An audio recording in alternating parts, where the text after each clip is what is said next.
Hi everybody, and welcome to the second installment of the two-stall engine shed build that I was doing.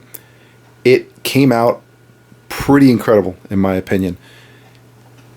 The detail on this is outstanding. It does take quite a while to do it, and it's mainly because of the windows. Each one of these windows, when you get the kit, they're black. So what I did is I used spray paint, because to paint them individually would have taken forever. So when I spray painted them, I could pop them right out, and they're peel and stick. But the biggest problem is what's behind it, which is there's plastic behind each one of these windows, and as you can see, there's plenty of them, and it's obviously on both sides, and in the back you can kind of see right through there, and you can see across. So there's 16 windows on each side, and you get these small little plastic pieces that you need to trim, and I'll show you guys. You can see it. Let's put it up against here.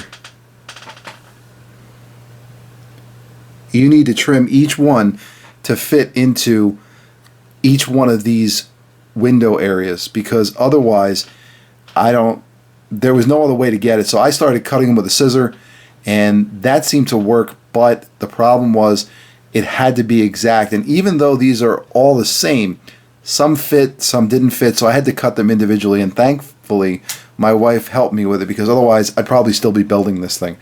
But that being said, that was the only tedious part of the build of this building, and I think it came out outstanding.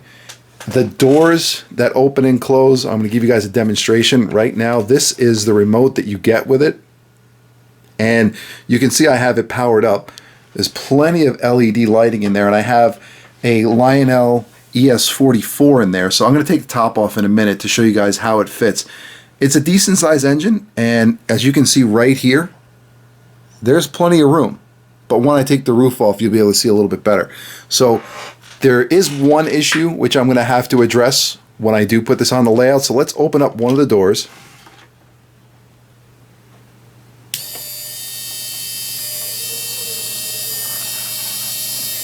Okay, so now the door is open, and there you go. The engine fits in perfectly, but this is obviously not wired, this track. I just brought this upstairs from my layout to give you guys an idea of what it would look like. The engine gets real close to the top of the door. So what I'm going to have to address, see, as it goes down, it'll actually, I want to show you guys one other thing. It hits there, and I think I was talking about it in my last video. There is a nut that you can use to adjust the height of the way that door goes down. I'm going to show you guys that too. So that's how the doors work. See if we just back up a little bit. And when it gets to the top, it automatically shuts off. Roll it back down. And since there's no track there, it stops and shuts off by itself. Now you can roll it up if you want and just leave it right there, or right there, wherever you want, which is great because it makes it a little bit more prototypical looking. Now, again, as I was saying, when the engine, I was checking out height and whatnot, when it comes out of the shed, it is real close to the roof. So I'll pull it out in a second, by hand to show you guys how close it is. And that was what I was saying I'm going to have to address. When I put this on the layout, I might have to build the building up a little bit underneath it, or maybe cut the track into the foam that I'm going to use, or the Homasote, whichever it may be. What they do, which is terrific, is right here, this is the power cord which attaches to the control, and as you guys can see, it is really long. So you've got plenty of space with this cord to get it almost anywhere on your layout. I mean, where I'm planning on putting it on the new layout is going to be pretty close to the edge, so that's not going to be an issue.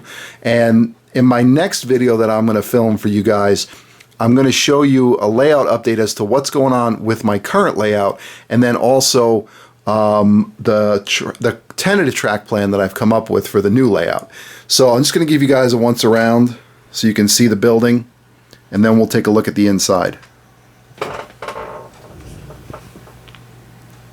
I will get the other side, but It's on the other, I'm actually in my office in my house, so it's looks exactly the same as this side, and it is all LEDs, as you can see, and in the front. So let's take a look inside. I'm going to put the camera down just for a second. Now, just so you guys see, before I do that, the way I built this roof is these are all glued down with a lot of glue, so that way I could literally just pick it up like that. I use two hands so that way in case it does get stuck anywhere in here, it doesn't pull one of these off, because no matter how much glue you use, there's always a possibility of enough pressure that it could come right off. So here's a top look with the roof on. Alright, so let's get that roof off so you guys can see inside.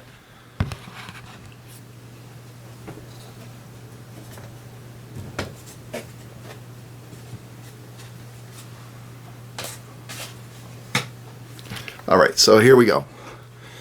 Now with the roof off, you can see how much room there actually is for this engine, and it fits just perfectly.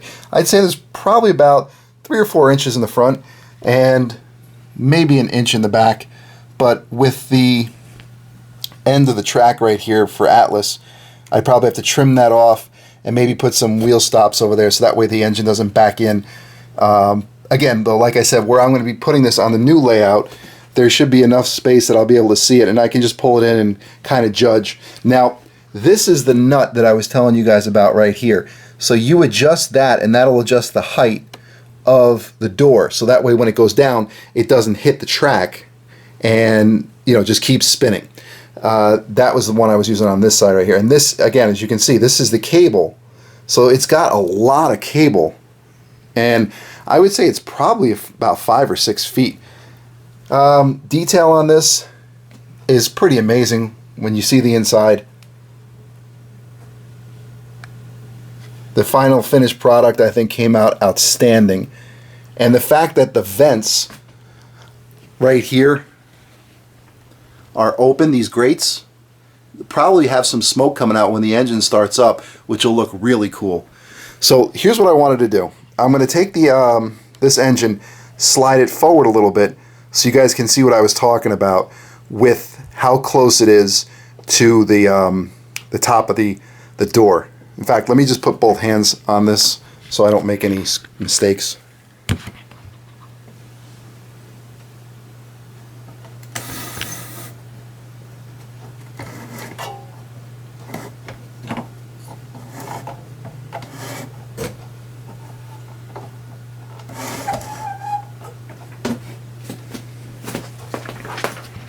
All right, there you go. It is really close to the top of the door right there and the top of the structure. So that being said, I probably will not be able to put any cork underneath the track, and I'm probably going to have to cut the track or cut the Homasote or the foam that I use, so that way there's enough room for this engine to come in and out. And like I said, again, this is just a regular Legacy ES44.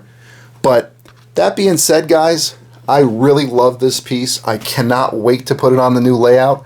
And if you guys have any questions, let me know. So far, it's been a terrific build. Little tedious with the windows, like I was saying. That's some work in there. But otherwise, I think it came out terrific. I put some stickers on the inside, and that's one thing I'm going to do. They give you extra stickers right here. So I'm going to put stickers on the controls, so that way 1 and 2 you correspond to the front of the building, 1 and 2 as well. Shouldn't be too hard to figure out since it's only 2, but it's just a quick reference. And this whole section right here literally lifts out. As you can see, I'm not going to do it right now because I've got the ladders attached to it on either side. But each one of those lifts out, or excuse me, this whole control area will lift out. So if you ever need to work on it, you can. But that's about it, guys. Let me know what you think. I really like this engine shed, and that's about it. I want to welcome all my new subscribers and thank everyone who's been following me for, gosh, however long it's been now. I really appreciate you guys, and I hope that everybody is staying safe throughout this whole situation that we have. My wife is a nurse, and she's on the front lines right now. And any good wishes you guys can give, I really appreciate that to her. So thank you very much, guys, for watching. Please be safe and enjoy the hobby.